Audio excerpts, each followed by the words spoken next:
Welcome to news ఇన్విస్. నా పేరు శ్రీనివాస్. ఇప్పటివరకు హెడ్లైన్స్ ఒకసారి చూద్దాం. తెలంగాణలో సార్వత్రిక ఎన్నికలకు నేడు నోటిఫికేషన్. ఈ నెల 9 వరకు నామినేషన్లకు గడువు.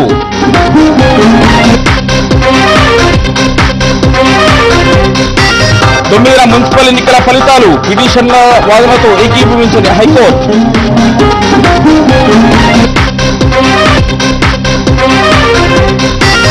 టీడీపీ బీజేపీ పొత్తుపై కొలిక్కి వచ్చిన చర్చలు. నేడు అధికారిక ప్రకటన వెలువడే ఛాన్స్.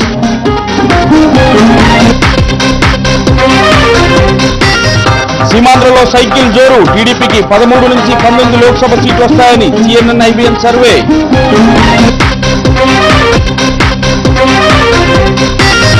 రాజకీయ అవినీతి అంతమే టీఆర్ఎస్ లక్ష్యం. జోగిపోట తెలంగాణ విజయోత్సవ సభలో కేసీఆర్.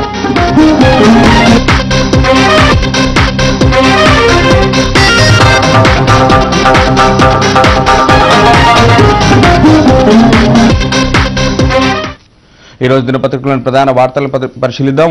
మొదట ఈనాడు దినపత్రికను పరిశీలిస్తే నేడే విడుదల అంటూ తొలి దశకు నోటిఫికేషన్. సార్వత్రిక ఎన్నికలకు ఈరోజు వెలువడబోతుంది. నేటి నుంచి నామినేషన్ల స్వీకరణ. 21 నియోజకవర్గాల్లో 4 గంటల వరకే పోలింగ్ నిర్వహించబోతున్నారు. కమిటీల నియామకంపై నివేదికలు కోరాం. రాష్ట్ర ఎన్నికల ప్రధాన కార్యదర్శి అధికారి బన్వర్లాల్ నిన్న వెల్లడించినట్టుగా ఈనాడు చెప్తుంది. మిత్రోదయం అంటూ సైకిల్ కమలం పొత్తు ఖరారైంది. తెలంగాణలో బీజేపీకి 8 లోక్సభ, 45 నుంచి 50 అసెంబ్లీ సీట్లు, 30 అసెంబ్లీ సీట్లపై ఏకాభిప్రాయం ఇప్పటికే కుదిరింది. 10పై కొనసాగుతున్న కసరత్తు. మరో 10 ఏ సీట్లైనా సరేనని బీజేపీ చెబుతుంది. సీమాంధ్రలో 5 లోక్సభ, 15 అసెంబ్లీ స్థానాలు బీజేపీకి ఇచ్చే అవకాశం ఉంది. నేడో రేపు పొత్తుపై అధికారిక ప్రకటన వెలువడబోతున్నట్టుగా ఈనాడు చెబుతోంది. అగ్రస్థానం తెదేపాకే అంటూ ఇరు ప్రాంతాల్లో కలిసి 13 నుంచి 19 ఎంపీ స్థానాలు, 29% ఓట్లు టీడీపీకి వస్తాయని CNN IBN సర్వే తేల్చి చెప్పింది. వైఎస్ఆర్సీపీకి 9 నుంచి 15 సీట్లు, కాంగ్రెస్ టీఆర్ఎస్లకు చేరి 4 నుంచి 8 సీట్లు. ఓట్ల పరంగా తెలంగాణలో కాంగ్రెస్, సీమాంధ్రలో టీడీపీది పైచేయిగా కనిపిస్తున్నట్టు సర్వే తేల్చినట్టుగా ఈనాడు పేర్కొంది. కారులో సీట్ల పోరు అంటూ సీటు పట్టుకునేందుకు ఫైరవీలు. ఎవరి స్థానంలో ఎవరు పాగా వేస్తారో ఆందోళనలో టీఆర్ఎస్ నేతలు. కేసీఆర్ వద్దకు ఆశావాహులు పోటెత్తున్నట్టుగా ఈనాడు చెబుతుంది. నువ్వు ముందా నేను ముందా అంటూ అభ్యర్థుల ప్రకటనపై ప్రధాన పార్టీలు మల్లగుల్లాలు పడుతున్నాయి. ఒక పార్టీ జాబితా కోసం మరో పార్టీ ఎదురు చూస్తుంది. టికెట్ దక్కని వారిని కాపాడుకునే ముమ్మరయత్నాలు. చివరి వరకు వేచి చూసే ధోరణిలో పార్టీలు ఉన్నట్టుగా ఈనాడు పేర్కొంది. సాక్షి దినపత్రికను పరిశీలిస్తే 9న మున్సిపల్ ఫలితాలు. హైకోర్టు ఆదేశాల నేపథ్యంలో రాష్ట్ర ఎన్నికల సంఘం ఉత్తర్వులు ఇచ్చింది. అదే రోజు ఉదయం 8 గంటలకు ఓట్ల లెక్కింపు ప్రారంభమవుతుంది. కౌంటింగ్ కాగానే ఫలితాలు, ఆ తర్వాత చైర్మన్లు, మేయర్ల ఎన్నిక షెడ్యూల్ విడుదలవుతున్నట్టుగా సాక్షి పేర్కొంది. పేదల ఇళ్ల రుణాలు మాఫీ చేస్తాం. మెదక్ జిల్లా జోగిపేట సభలో కేసీఆర్ హామీ ఇచ్చారు. ఉద్యోగులను 3 ఏళ్ల వరకు బదిలీ చేయం. ప్రతి జిల్లా కేంద్రంలో నిమ్స్ తరహాలో ఆసుపత్రులు అభివృద్ధి చేస్తామని ఆయన చెప్పినట్టుగా సాక్షి చెప్తోంది. ఖరారు అంటూ సిపిఐకి కేటాయించే స్థానాలపై ఒక నిర్ణయానికి వచ్చిన కాంగ్రెస్. దిగ్విజయ్తో పొన్నాల, ఉత్తమ్, రాజనరసింహ భేటీ అయ్యారు. సిపిఐ సీనియర్ నేత రాజాతో కూడా సమావేశం జరిపారు. ఆ పార్టీకి హుస్నాబాద్ బదులు నాగర్ కర్నూలు అసెంబ్లీని కేటాయించే అవకాశం ఉన్నట్టుగా సాక్షి చెప్తుంది. ఇక్కడ తకరారు అంటూ బీజేపీ టీడీపీ చర్చల్లో ప్రతిష్టంభన నెలకొన్నట్టుగా సాక్షి చెప్తోంది. ఆంధ్రజ్యోతి దినపత్రికను పరిశీలిస్తే నేడే సైన్ అంటూ నామినేషన్లు అన్ని రాయాల్సిందే. ఒక్క కాలం వదిలినా కుదరదు. సంబంధం లేదని అయినా రాయాలి, లేదంటే నామినేషన్ తిరస్కరణ అంటూ మొత్తానికైతే రాష్ట్రంలో తొలి సార్వత్రిక ఎన్నికలకు నేడు నోటిఫికేషన్ జారీ అవుతున్న తీరు, దానికి సంబంధించిన నియమ నిబంధనలకు అంశాన్ని జ్యోతి హైలైట్ చేసింది. రాజకీయ అవినీతికి పాతరేస్తా, నా కొడుకు బిడ్డ అయినా సరే జైలుకే. గత సర్కార్ అక్రమాలపై విచారణ. నెలలోనే రైతు రుణాల రద్దు. మరో 14 జిల్లాల ఏర్పాటు. ప్రతి జిల్లా కేంద్రంలో నిమ్స్ అంటూ నిన్న జోగిపేట సభలో కేసీఆర్ ఏదైతే హామీలు గుప్పించారో వాటన్నింటినీ కూడా జ్యోతి హైలైట్ చేసింది. సీమాంధ్ర సీట్లపైన చిక్కులు, వీడని సస్పెన్స్ అంటూ టీడీపీ బీజేపీ పొత్తుపై కొనసాగుతున్న చర్చలు. 4 ఎంపీ 12 అసెంబ్లీ స్థానాలు ఇచ్చేందుకు దేశం సిద్ధంగా ఉంది. 5 ఎంపీ 15 అసెంబ్లీ స్థానాలు కావాలని బీజేపీ పట్టుబడుతున్నట్టుగా జ్యోతి చెప్తుంది. ఖమ్మం నుంచి నారాయణ పోటీ చేయబోతున్నారు. పార్లమెంట్ బరిలో సిపిఐ నేత. రేపు అభ్యర్థిత్వం ఖరారు కానుంది. 3 స్థానాలకు అభ్యర్థుల ఎంపిక. నారాయణ అభ్యర్థిత్వం సంతోషమే, కాంగ్రెస్ తో పొత్తు బాధాకరమని సిపిఎం కార్యదర్శి తమ్మినేని వ్యాఖ్యానించినట్టుగా జ్యోతి చెప్తోంది.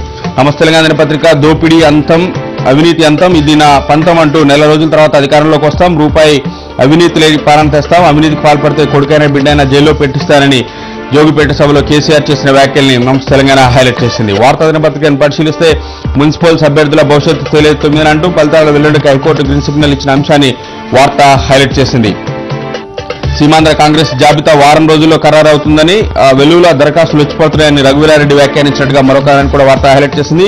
ఆంధ్ర భూమిలో పుర ఫలితం 9 అంటూ కమిషన్ ఆదేశించిన హైకోర్టు సుప్రీంకు వెళ్లడానికి వారం రోజులు గడువిచ్చిన అంశాలని నిన్న ఏదైతే హైకోర్టు తీర్పు ఇచ్చిందో వాటన్నిటిని కూడా సమగ్రంగా భూమి హైలైట్ చేసింది. సూర్య దినపత్రికలో మరో 4 రోజులు సస్పెన్స్ అంటూ జాబితాపై తొలగని ప్రతిష్టంభన, ఆశావాల పేరుతో వైలార్ దిగ్విజయ్ కుస్తీ పడుతున్నట్టు ఏదైతే కాంగ్రెస్ జాబితాకు సంబంధించిన ఒక వార్తను సూర్య హైలైట్ చేసింది. తెలంగాణలో సైకిల్ ఎక్కిన కమలం అంటూ పొత్తు దాదాపుగా ఖరారైనట్టుగా సూర్య చెప్తుంది. ప్రజాశక్తి దినపత్రిక నేడే నోటిఫికేషన్, తొలిదశ నామినేషన్లు దాఖలకు ఆఖరి రోజు 9:30న పోలింగ్ జరగబోతుంది. ఏదైతే దానికి సంబంధించిన విశేషాలన్నింటినీ కూడా ప్రజాశక్తి హైలైట్ చేసింది. 12 మందితో సిపిఎం రెండో జాబితా విడుదల చేసింది. ఆ అంశాన్ని కూడా ప్రజాశక్తి హైలైట్ చేసింది. విశాలాంధ్ర దినపత్రిక ఏప్రిల్ 9నే అంటూ మున్సిపల్ ఎన్నికల ఓట్ల లెక్కింపుకు సంబంధించి హైకోర్టు ఏదైతే నిన్న తీర్పిచ్చిందో ఆ అంశాన్ని విశాలాంధ్ర హైలైట్ చేసింది.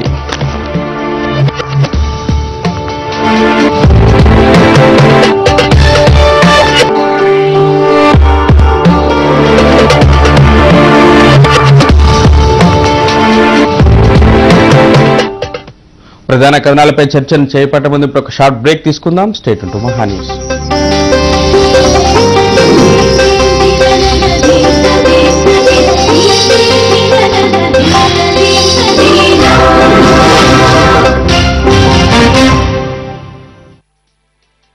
మా వాడిప్పుడు 6వ క్లాస్ అండి. వీడికి ఇంకా 11 ఏళ్లే కదా.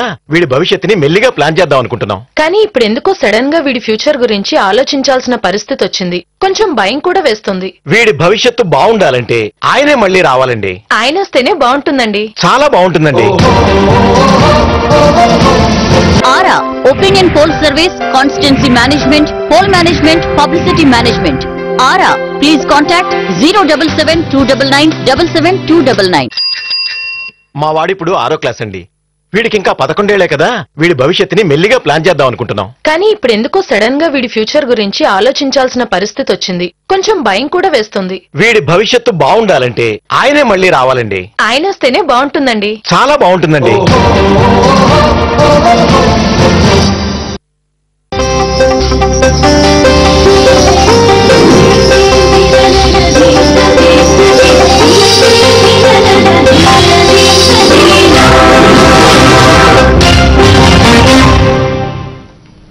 Welcome back. ఈరోజు న్యూస్ డిస్కషన్ లో పార్టిసిపేట్ చేస్తున్నారు సిహెచ్ఎం కృష్ణారావు గారు, Deccan Chronicle bureau chief, senior journalist Krishnarao గారు. గుడ్ మార్నింగ్ అండి. రైట్ కృష్ణారావు గారు, మొత్తానికి సర్వేలు రోజుకో సర్వే రకరకాల వెలువడుతున్నాయి. నిన్న ఇంగ్లీష్ జాతీయ మీడియా ఏదైతే ఉందో సిఎన్ఎన్ ఐబిఎన్ సర్వే ఒకటి బయటకు వచ్చింది. ప్రధానంగా సీమాంధ్రలో టీడీపీ ముందుకెళ్ళిపోయింది రేస్లో. అలాగే తెలంగాణలో కూడా mixed result, TRS versus Congress. ఏ రకంగా చూడాల్సి ఉంటుంది? మారుతున్న రాజకీయ సమీకరణాలకు ఈ సర్వే ఒక నిదర్శనంలాగా చూడాల్సి ఉంటుందా? ఎన్నికలు వచ్చిన ప్రతిసారి దానికి ముందు, మధ్యలో, తర్వాత ఎన్నికల పోలింగ్ రోజున ఎగ్జిట్ పోల్స్ ఇవి మనకి కొత్త కావు. సరే, వీటి మీద నిషేధించాలి, ఇవేం ఉండకూడదు అనేది అన్ని రాజకీయ పార్టీలు కోరుతూనే ఉంటాయి. కానీ దాని మీద నిషేధించే చట్టం కానీ అది ఇంతవరకు పార్లమెంట్ ఆమోదించలేదు కాబట్టి నడిపించేస్తున్నారు. అలాగా అంతకుముందు 3-4 రోజుల క్రితం చూశాను, నేల్సన్ ఓఆర్జీ అని వాళ్ళు ఒక టీవీ వాళ్ళు వేశారు. వేసినప్పుడు వైఎస్ఆర్ కాంగ్రెస్ పార్టీకి ఏదో బాగా ఎడ్జ్ ఉంది, చాలా గ్యాప్ తెలంగాణలో లేదు అలానే వాళ్ళు ఇచ్చారు. వాళ్ళు ఏదో 25,000 మందితోనో 30,000 మందితో 40,000 మందితోనో చేసామని వాళ్ళు. దాని మీద వెంటనే తెలుగుదేశం వాళ్ళు ఎంత తప్పుగా తడక మీ మీద కంప్లైంట్ చేయబోతున్నాను. కంప్లైంట్ కూడా ఇచ్చారు ఆల్రెడీ, ఇలాంటి ప్రసారాలు చేయకూడదు, కావాలని చేస్తున్నారు అట్లా ఇట్లా. బట్ నిన్న చూస్తే సిఎన్ఎన్ ఐబిఎన్ వాళ్ళు చాలా పెద్ద సంస్థ, అది కూడా వాళ్ళు కండక్ట్ చేసిన సర్వే. వాళ్ళు మొత్తం దేశవ్యాప్తంగా రాష్ట్రాల వారీగా ఏదో చేయబట్టినట్టు సర్వే అది. అందులో చూస్తేనేమో కోస్తాంధ్రలో శుభ్రంగా తెలుగుదేశం పార్టీ చాలా ముందంజలో ఉంది అని వాళ్ళు ఇచ్చారు. తెలంగాణలో చూస్తే తెలంగాణ ఇచ్చిన కాంగ్రెస్ పార్టీకి కొంచెం ముందంజ కొంచెం పిచ్చుగా ఉందన్నారు. దాంతోపాటు నెక్ టు నెక్ అంటే పోటాపోటీగా టీఆర్ఎస్ కూడా ఉంది అని చెప్పారు. లోక్సభ స్థానాలు కానీ ఇద్దరికి చిరసగం ఒకటి పనిచేశారు. అక్కడ పొలిటిక్ జస్టిస్ అన్నట్టుగా అది చేశారు. అక్కడ చూస్తే సీమాంధ్రలో తెలుగుదేశం పార్టీకి మొత్తం అత్యధిక స్థానాలు వస్తాయి, లోక్సభ స్థానాలని. అసెంబ్లీ స్థానాలు ఇవ్వలేదు వాళ్ళు, ఓన్లీ లోక్సభకే పరిమితమై చేసిన సర్వే ఇది. వైఎస్ఆర్ కాంగ్రెస్ పార్టీకి ఏదో దాని తర్వాత 2వ స్థానం అని.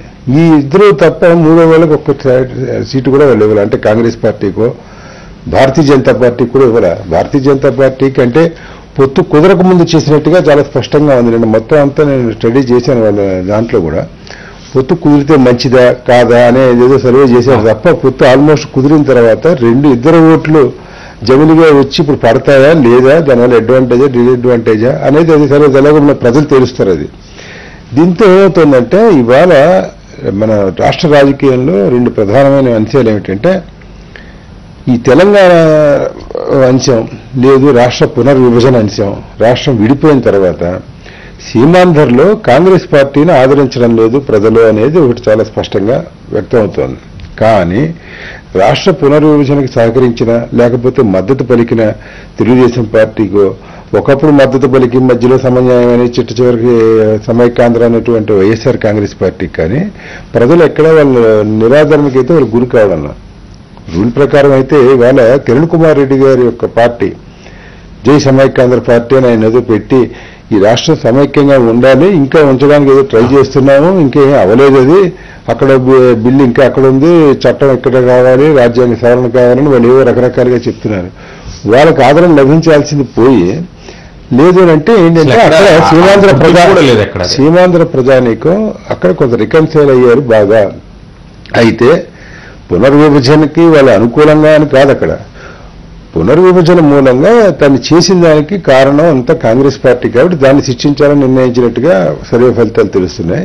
అట్ ది సేమ్ టైం ఇక మిగిలిన వాళ్ళలో ఎవరో ఓటేయారు కదా, అసలు మనం ఎవరో ఓటేయకుండా మొత్తం అందరూ ఏదో విభజనకు అప్పుడో ఏదో సహకరించారని చెప్పి వదిలేయడం లేకుండా ఏ పార్టీ ఒరిజినల్ బలాబలాలు, అధికారంలోకి ఎవరు రావాలి, ఏమిటి, ఇవన్నీ చూసుకుని ఓటర్లు ప్రిఫరెన్స్ అలా ఇచ్చారన్నట్టుగా సీఎం అయిపోయిన దాంట్లో చాలా స్పష్టంగా ఉంది. తెలంగాణలో వస్తే కూడా మిగతా వాళ్ళు ఎవరు లేరు, వీళ్ళిద్దరే ఉన్నారు. తెలంగాణని మీరు ఇంత ఇచ్చినా కూడా కాంగ్రెస్ పార్టీకి ఇక్కడ తెలంగాణ కాంగ్రెస్ నాయకుల కంట్రిబ్యూషన్ మూలంగా మీకు తెలంగాణ వచ్చిందా అన్న ప్రశ్న వేస్తే కేవలం 3% మందే లేదని ఆయన ఒప్పుకున్నారు. అవును, వాళ్ళ 3% మందే అవును వచ్చింది అని. కానీ సెంట్రల్ గవర్నమెంట్ ఇచ్చింది ఒకళ్ళు, సెంట్రల్లో ఉన్నటువంటి పాలకపక్షం వాళ్ళు ఇచ్చారని కొంతమంది ఇలా చెప్పారు తప్ప పోనీ కేసీఆర్ గారి సంగతి ఏమిటి, ఆయన కంట్రిబ్యూషన్ ఏంటంటే అవును ఆయన వల్ల కూడా వచ్చిందని చాలా మంది వచ్చేది కూడా చెప్పడం జరిగింది. సో ఈ విధమైనటువంటి భిన్నమైనటువంటి వాదనలతో లేకపోతే భిన్నమైనటువంటి ధోరణులతో ఇవాళ ఈ రాష్ట్ర రాజకీయ ముఖ చిత్రం అలా చాలా స్పష్టంగా కనిపిస్తోంది. దీనివల్ల తెలుగుదేశం పార్టీకి సిఎన్ఎన్ఐబిఎన్ వాళ్ళు వచ్చేసిందనో లేకపోతే నేల్సన్ ఓఆర్జీ వల్ల అది వచ్చేసిందనో అనుకోవడం లేదు. ప్రజలు అల్టిమేట్గా రెండోది ఇది మేము ఫిబ్రవరి నెలలో వాళ్ళు ఒకటి చేశారు సిఎన్ఎన్ఐబిఎన్ వాళ్ళు, ప్లస్ మళ్ళీ మార్చి 18వ తారీఖు నుంచి 23వ తేదీ మధ్యలో ఒకటి చేశారు. ఫిబ్రవరిలో చేసిన దాంట్లో తెలుగుదేశం పార్టీకి వైఎస్ఆర్ కాంగ్రెస్ పార్టీ కన్నా తక్కువ ఉంది. కేవలం నెల వ్యవధిలోనే ఏది రాష్ట్ర విభజనకి ఆయన సహకరించారు, లేకపోతే సమన్యాయం 2 కళ సిద్ధాంతం అన్నారు, రాష్ట్ర విభజన జరిగి తీరాల్సిందే అని ఆయన పట్టుబట్టిన తెలుగుదేశం పార్టీకి కేవలం నెల వ్యవధిలోనే విపరీతమైనటువంటి హైప్ వచ్చింది ఈ సర్వే ఫలితాల్లో వాటిల్లో. సో ఈ జనాలు అది మర్చిపోయినప్పటికి కూడా ఏది విభజన వ్యవహారం అన్నప్పటికీ మిగతా అంశాలు రాజకీయపరమైన పోటాపోటీలు అవి ఎక్కువ ప్రాధాన్యత సంతరించుకున్నాయి ఈ సర్వేలు అనేది చాలా స్పష్టంగా తెలుస్తుంది. కానీ కృష్ణారావు గారు ఇక్కడ ఒక పాయింట్, తెలుగుదేశానికి ఎందుకు ఈ 4 రోజుల్లోనే ఆదరణ పెరిగింది అనే మనం ఆలోచిస్తే ఒక అనుభవజ్ఞుడైన నాయకుడు రేపు సీమాంధ్రని పూర్తి స్థాయిలో ఒక మంచి నిర్మాణం చేస్తారనే ఆలోచనతో ఏమైనా ప్రజలు ఆలోచిస్తున్నారా, లేకపోతే జగన్ వైపు నుంచి ఏదైనా లోటుపాట్లు ఏమైనా కనిపిస్తున్నాయి అనుకోవచ్చా? మూడోది, కాంగ్రెస్ పార్టీ పూర్తి స్థాయిలో వీక్ అయిపోయి ఆ పార్టీ పూర్తిగా దాదాపుగా 70-80% టీడీపీలో కలిసినందువల్ల జరిగిన పరిణామాల్లాగా చూడాల్సి ఉంటుంది. అదే మీరు చెప్పిన అన్ని కూడా మన పరిగణలో తీసుకోవాల్సినట్టుగా ఉంటుంది. జగన్మోహన్ రెడ్డి నిర్మాణాలు, ఈ వ్యవహారాలు, ఈ బిల్డింగ్లు కట్టడాలు ఇలాంటి కార్యక్రమాలు అతనికి ఆ పూర్వ నేపథ్యం లేదు. ఆయన సొంతంగా బిల్డింగ్లు కట్టుకునేదో ఉందేమో కానీ ఇలాగ నగరాల నిర్మాణాలు వ్యవహారాలు లేవు. ఎందుకంటే ఆయన పవర్లో లేవు కాబట్టి, పవర్ ఎవరు ఇవ్వలేదు కాబట్టి. అందుకనే ఆయన అడుగుతున్నాడు, నాకు ఛాన్స్ ఇవ్వండి, మీరు వాళ్ళని చూశారు వీళ్ళని చూశారు, నాకు ఒకసారి ఇస్తే నేను చేసి చూపిస్తాను అని. ఈ మీరు మధ్య గ్రహించారో లేదో ఒక వారం రోజులుగా చంద్రబాబు నాయుడు గారు ఏదో ఈ పునర్నిర్మాణం సైబరాబాద్ నేనే నిర్మించాను కాబట్టి అక్కడ కూడా దీని దీటైన రాజధాని సింగపూర్ తరహా, జపాన్ ఇది ఈ టైపులో మాట్లాడుతున్న వ్యవహారం అంతా చూస్తున్నా, లేకపోతే ఆ పార్టీలో చేరుతున్న ప్రతివాడు ఇవాళ ఎందుకు చేరుతున్నావు తెలుగుదేశం పార్టీలో అంటే చంద్రబాబు ఒక్కడికే సాధ్యం ఈ పునర్నిర్మాణం అని ఏదో ఆయనకి ఏదో ఒక టౌన్ ప్లానరు, టాపీ మేస్త్రి ఈ టైపులో ఆయనకు ఒక బిరుదులు ఇచ్చి ఆయన ఇచ్చేస్తున్నారు. సో ఆ ప్రకారంగా ఆ ప్రభావం జగన్ మీద కూడా పడింది. జగన్మోహన్ రెడ్డి ఇంతకాలనే రాజ్యం తెస్తాను అవి అవి మాట్లాడుతూ ఉంటూ కొత్తగా ఈయన కూడా నేనే సీమాంధ్ర దీటైన రాజధాని సింగపూర్ అందరికీ చాలా ఇదిగా కనిపిస్తున్నట్టుంది. అందరూ త్వరలో సింగపూర్ అన్నారు. ఆ సింగపూర్ సీమాంధ్ర సింగపూర్ అని ఈ తరహాలో ఏదో నడిపించే కార్యక్రమం చేస్తున్నారు. ఆయన కూడా నేను దీటైన ఇదని ఒకటి. రెండోది తెలుగుదేశం పార్టీ అది మీరు అవునన్నా కాదన్నా కూడా ఒక 33 సంవత్సరాలుగా అది ఆల్మోస్ట్ తెలుగు రాజకీయాల్లో ఒక అంతర్భాగంగాను ప్రభావితం చూపించే పార్టీగాను తయారైంది. మధ్యలో కొన్ని పార్టీలు రావడం పోవడం, చిన్న పార్టీలు అవి వేరు. తెలుగుదేశం పార్టీ రావడం, దాని నేపథ్యం రావడం అధికారంలో రావడంతో చంద్రబాబు నాయుడు గారి పార్టీ కార్యవర్గాలు నిర్మాణాలు అవన్నీ చేపట్టింది కేవలం చంద్రబాబు నాయుడు గారి హయాంలోనే ఇవన్నీ జరిగింది. ఈ ఎన్టీ రామారావు గారు ముఖ్యమంత్రిగా ఉన్నప్పుడు కూడా ఈ పార్టీ నిర్మాణం అంతా ఆయన చేపట్టాడు. సో ఆ ప్రకారంగా ఆ కేడరు వ్యవహారం అది it is very much strong.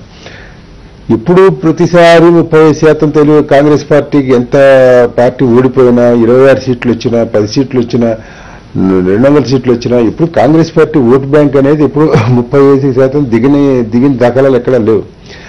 అలాగే తెలుగుదేశం పార్టీ కూడా అది ఇట్స్ మెయింటైనింగ్ అరౌండ్ 30%. వీళ్ళు 10 కార్యక్రమాలు ఉన్నా లేకపోయినా కూడా అది మెయింటైన్ అవుతుంది.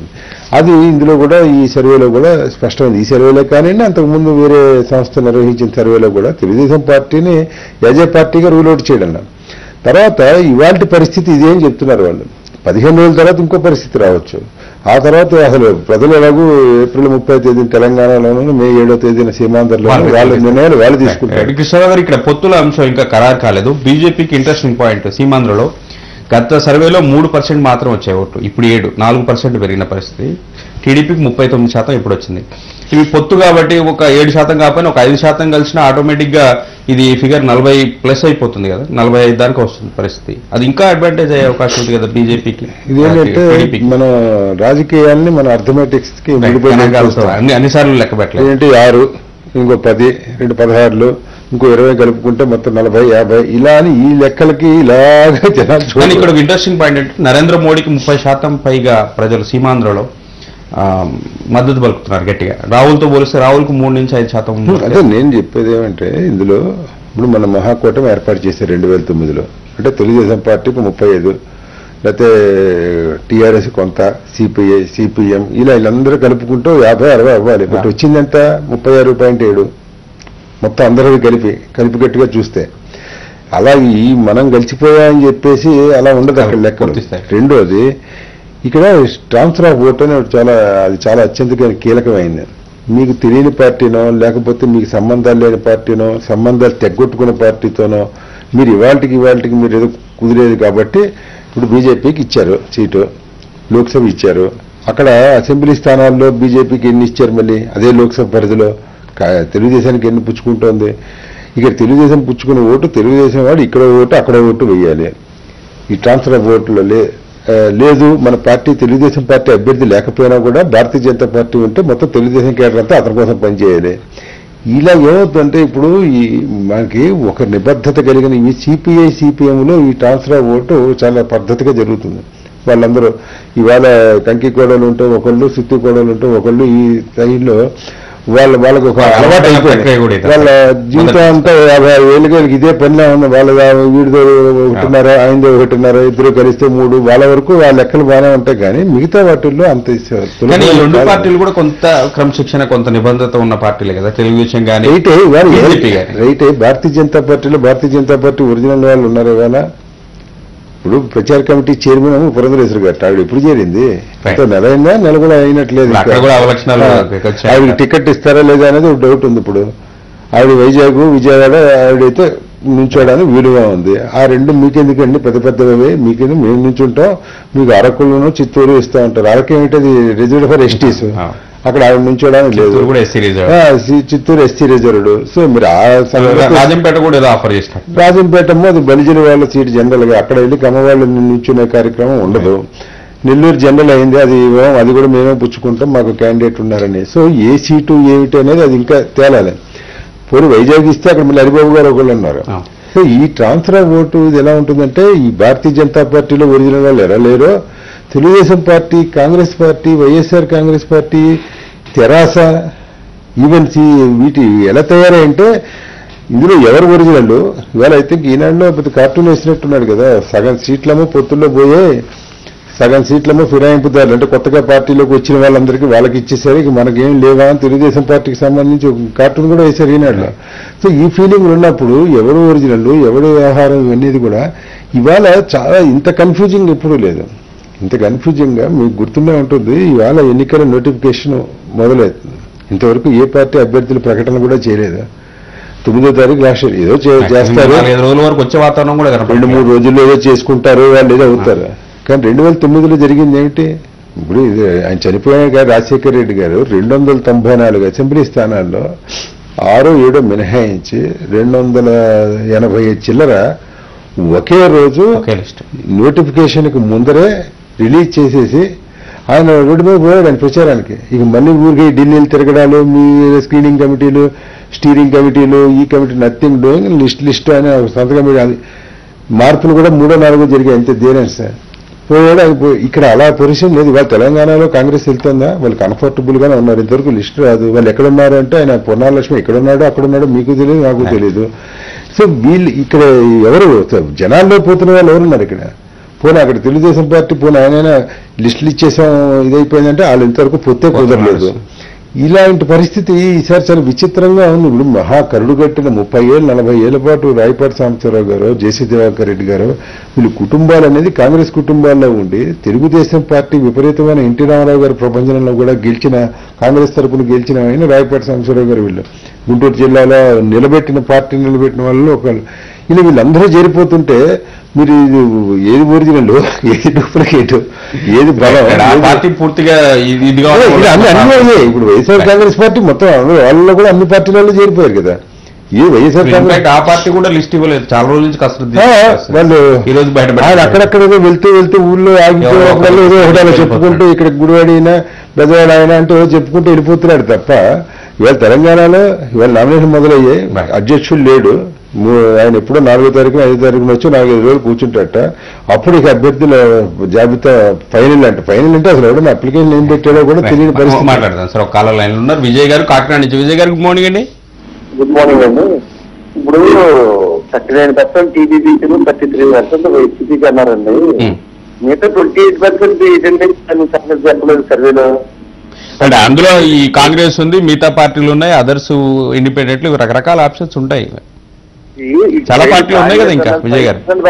10% 5 to 10 అంత నుంచి ఎక్కువ ఉండగలగా నెక్స్ట్ సమాధానం చెప్పని వాళ్ళు కూడా ఉంటారు విజయ్ గారు. దీంట్లో సర్వేలలో తటస్థంగా ఉన్న వాళ్ళు, సమాధానం చెప్పని వాళ్ళు కూడా ఉంటారు. వాటిని కూడా లెక్కించాల్సి ఉంటుంది. రైట్, థ్యాంక్ యూ విజయ్ గారు. నెక్స్ట్ కాలర్ బలరాం నాయుడు గారు రాజమండ్రి నుంచి. నాయుడు గారు గుడ్ మార్నింగ్ అండి. నాయుడు గారు చెప్పండి సార్. చెప్పండి, మీ అభిప్రాయం చెప్పండి. అయ్యా ఇప్పుడు కాంగ్రెస్ మన తెలుగుదేశం పార్టీ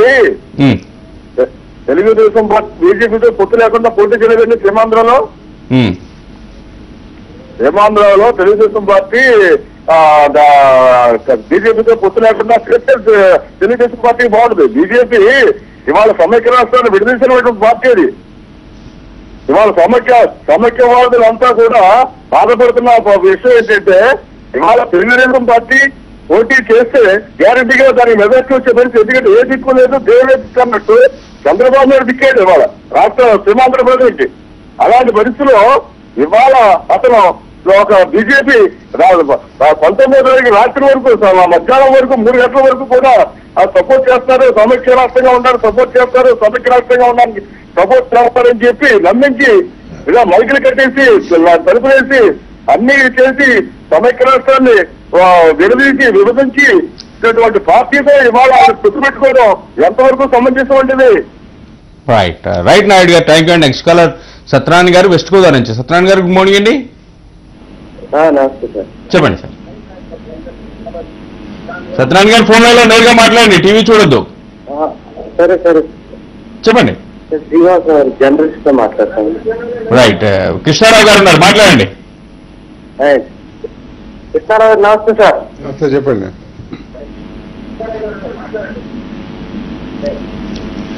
హలో, చెప్పండి సత్యనారాయణ గారు, మీరు టీవీ చూస్తూ కన్ఫ్యూజ్ కాకండి, డైరెక్ట్ ఫోన్ లైన్ లో మాట్లాడండి. నమస్కారం అండి. నమస్తే. రైట్ సత్యనారాయణ గారు, మీరు కొంచెం కన్ఫ్యూజ్ అవుతున్నారు. థ్యాంక్ యూ అండి.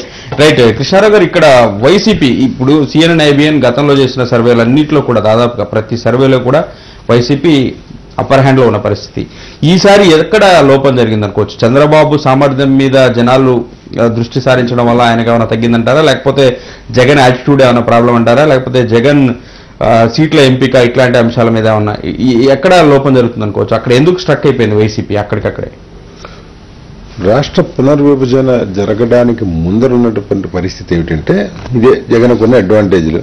ఏదో రాజ్యం తేవడం, రాష్ట్రాలను సమైకాంధ్రంగా ఉంచుతానడం, ఉంచిన ఆ పార్టీ విధానం చిట్ట చివరిగా ప్రకటించింది అయితే సమైక్య విధానం అనేది ప్రకటించడం, నాకు అవకాశం ఇవ్వను యువకులు అన్నాం. ఈ వ్యవహారం దానివల్ల అది చూపించిందని నేను అనుకుంటున్నాను. అది అయిన తర్వాత పునర్విభజన అయిపోయిన తర్వాత ఇక రికైన్సల్, విభజన అయితే అయింది కదా, అయిపోయిన తర్వాత ఇక తెలంగాణలో వాళ్ళది ఏం లేకపోవడం అందరికీ తెలుసు. సీమాంధ్రలో వచ్చేప్పటికీ కాంగ్రెస్ పార్టీ పునర్విభజనకి సహకరించకుండా ఆగిపోయి ఉంటే కాంగ్రెస్ పార్టీ పరిస్థితి కొంచెమైనా మెరుగుండేదేమో. ఇవాళ వాళ్ళు ఉన్నటువంటి గ్రాఫ్ కు కొంచెం పెరిగి ఉండేదేమో. అలా కాలేదు. పునర్విభజన అయిపోయింది కాబట్టి తెలంగాణలో మీరు ఇక్కడ ఎలాగైతే మద్దతు ఇస్తున్నారో కాంగ్రెస్ పార్టీకి, సీమాంధ్రకు వచ్చేప్పుడు వాళ్ళు పూర్తిగా వ్యతిరేకిస్తున్నారు. రాహుల్ గాంధీకి ఇక్కడ ఎంతమంది మద్దతు పలుకుతున్నారో, ప్రధానమంత్రి అభ్యర్థిగా నరేంద్ర మోడీతో సరిసమానంగా తెలంగాణలో రాహుల్ గాంధీకి కూడా అదే ఉంది, 21 అని ఏదో పెట్టారు వాళ్ళు. అదే మళ్ళీ సీమాంధ్రకు వచ్చేప్పటికి 3% వచ్చింది. వేరే జగన్మోహన్ రెడ్డిని ప్రధానమంత్రి అభ్యర్థిగా మళ్ళీ అతను 4 వచ్చింది. 4%. చంద్రబాబు నాయుడుకి 3, రాహుల్ గాంధీకి 3, మన్మోహన్ సింగ్ 1, సోనియా గాంధీకి 1. చూసారా మీరు? ఫిగర్ చూసారు. నరేంద్ర మోడీకి అయితే మరి విపరీతంగా ఉంది. సో ఇక్కడ ఏమైందంటే మళ్ళీ ఈ రియాలిటీకి వచ్చేప్పటికీ రాష్ట్ర పునర్విభజన అయిపోయింది కాబట్టి ఇక ఎవరెవరు ఏంటి కథ అవన్నీ చూశారు. ఇందాక చెప్పా, కాంగ్రెస్ పార్టీని శిక్షించాలని నిర్ణయించుకున్న తర్వాత ఇక మిగిలిన ఇద్దరే ఆర్టిస్టులు అక్కడ. వీళ్ళలో ఎవరు ప్రిఫర్ చేయాలి? సో ఇటు ప్రిఫర్ చేసేవాళ్ళు ఇటు చేశారు, అటు చేశారు. ఈ సర్వేలు ఎలా ఉంది, ఆ సర్వేలు ఎలా ఉన్నప్పుడు కూడా చంద్రబాబు నాయుడు ఏదో అయిపోయింది, అంతకు ముందున్న ఊపు వైఎస్ఆర్ కాంగ్రెస్ పార్టీ తుడిచిపెట్టేస్తుంది అని అది పోయి ఇవాళ పోటాపోటీగా ఉంది. ఒక పక్షం రోజుల్లో ఆయన ఆధిపత్యంలో ఉంటూ ఇంకో పక్షం ఈయన ఆధిపత్యంలో ఉన్నాడు. అంటే చాలా పోటాపోటీగా ఉన్నట్టు చాలా స్పష్టం అవుతోంది ఇందులో. ఇంకోటి సిఎన్ఎన్ అయిపోయిన ప్రకారం చూస్తే ఈవెన్ అధికారంలోకి రావడానికి అంటే ఇప్పుడు కేవలం లోక్సభ సీట్లే ఇచ్చారు. లోక్సభకి అసెంబ్లీకి ఒక మేజర్ డిఫరెన్స్ అయితే మనం కూడా అడ్మిట్ చేయాలి. 2009లో కూడా కాంగ్రెస్ పార్టీకి 155 అసెంబ్లీ స్థానాలు ఇచ్చి 33 లోక్సభ స్థానాలు ఇచ్చినప్పుడు ఓటర్లు 9,85,000 మంది లోక్సభకి అత్యధికంగా వేశారు. అంటే అసెంబ్లీలో ఒక పార్టీకి సపోర్ట్ చేసిన వాళ్ళు లోక్సభ స్థానాల దగ్గరికి వచ్చేప్పటికి, లోక్సభ ఎన్నికల దగ్గరికి వచ్చేప్పటికి కాంగ్రెస్ పార్టీకి వేశారు. అంటే అసెంబ్లీలో వాళ్ళు వేరే పార్టీకి వేశారు, కాంగ్రెస్ వేయకుండా అనేది చాలా స్పష్టంగా ఉంది కేవలం కాంగ్రెస్ ఓటర్కి సంబంధించి. అటువంటి పరిస్థితుల్లో అంటే రెండు మీరు అడగచ్చు, ఇదేంటంటే అలా ఎందుకు వేశారంటే మనం అందరం గ్రహించాల్సింది ఏంటంటే ఓటర్ విజ్ఞత అది ఒకటి, రెండు ఎన్నికలు, రెండు విభిన్నమైన ఎన్నికలు, ఒకటి అసెంబ్లీకి ఒకటి లోక్సభకి. వాళ్ళు పోలింగ్ బూత్ గదిలోకి వెళ్ళి ఒకేసారి ఇదో పేపరు అదో పేపర్, ఇదో మేట అదో మేట నొక్కుతారు కాబట్టి ఇదే మేట అక్కడ నొక్కాలని లేదు. మీరేమో లోక్సభకి అడిగినప్పుడు లోక్సభ పద్ధతిగా ఆయన నొక్కుతున్నాడు, అసెంబ్లీకి ఇంకోలాగా ఇచ్చేస్తున్నాడు. అసెంబ్లీకి వచ్చేప్పటికి నాకు ఇక్కడెవరు అక్కడెవరు, ఈ నియోజకవర్గం దాని సమస్యలు ఇంకోటి అది వస్తుంది, ఇక్కడ ఎవరు రావాలి, ఇక్కడ చంద్రబాబు రావాలా ఇంకోటి రావాలా అనేది ఇలా ఉంటుంది. అక్కడ వచ్చాడు నరేంద్ర మోడీ ఇంకోటి అనేది అది ఆ తేడా అనేది చాలా స్పష్టంగా కనిపిస్తుంది ఎన్నికల్లో. ఈ సర్వే ఫలితాల్లో కానీ మనం గతంలో చూసిన ఫలితాల్లో కానీ. అంటే ఇవాళ భారతీయ జనతా పార్టీకి ఒక లోక్సభ స్థానం వాళ్ళు మామూలుగా అధికారికంగా ఇవ్వాల, బట్ నరేంద్ర మోడీకి ఓటేస్తామని అత్యధికులు చెప్తున్నారు. నరేంద్ర మోడీ చెప్తున్నా కూడా వాళ్ళు అత్యధికులు మీరు ఓటుగా ఎందుకు ట్రాన్స్ఫర్ కాలేదు సీట్ల సంఘానికి చూస్తే, ఇది కొంచెం అది ఒకటి గమనంలో తీసుకోవాల్సింది మనం. కాకపోతే మానసికంగా టీడీపీ పొత్తుకు సంబంధించి సిద్ధమై ఉన్నారేమో, నరేంద్ర మోడీకి వేయాలనుకున్న ఓటంతా టీడీపీకి వేస్తే ఆటోమేటిక్గా పోతుందనే ఆలోచన. అలా కాదుగా ఇవాళ మనకు పొత్తు కుదిరింది, ఇటు వాళ్ళకి అన్ని స్థానాలు ఇచ్చినప్పుడు రేపు తప్పనిసరిగా ఆ పర్టికులర్ స్థానాల్లో ఇప్పుడు వాళ్ళు ఇక్కడ ఎన్ని ఇస్తున్నారు 8 తెలంగాణలో, అక్కడ 5 అయితే మినిమం ఇస్తున్నారు. అంటే 13 లోక్సభ స్థానాలు 42లో మొత్తం 42 స్థానాల్లో 13 స్థానాలు భారతీయ జనతా పార్టీకి ఇచ్చినప్పుడు వాళ్ళు అరకు చేస్తారా రాజంపేట చేస్తారా ఇవి అవి కూడా తేల్తాయి సాయంత్రానికి. ఆ 13 వదిలేసుకుంటారా? అక్కడ తెలుగుదేశం పార్టీ ఉన్నది కదా అధికారికంగా. వీళ్ళైనా రెబల్స్ పెట్టినా చేస్తే చేయాలేమో కానీ తిరుగుబాటు అభ్యర్థులుగా ఆ 13 స్థానాల సంగతి ఏంటి? అక్కడ తప్పనిసరిగా నరేంద్ర మోడీ ప్రభావం పడుతుంది. నరేంద్ర మోడీ ఉన్న ఇంకోటి వీళ్ళిద్దరూ కలిసికట్టుగా ఈజిప్ట్ అసలు పొత్త సీట్ల సర్దుబాట ఇది అనేది కూడా మనం తేల్చుకోవాల్సిన సీట్ల సర్దుబాటు అంటే సీట్ అడ్జస్ట్మెంట్స్. అదే కానీ వాతావరణం కలిసి ఇద్దరు కలిసి ఇప్పుడు గతంలో ఏమైంది, వాజ్పేయి గారు చంద్రబాబు నాయుడు గారు రాజమండ్రిలోను నెల్లూరులోను సంయుక్తంగా కలిసి ఇద్దరు ఉమ్మడిగా సభలు నిర్వహించారు.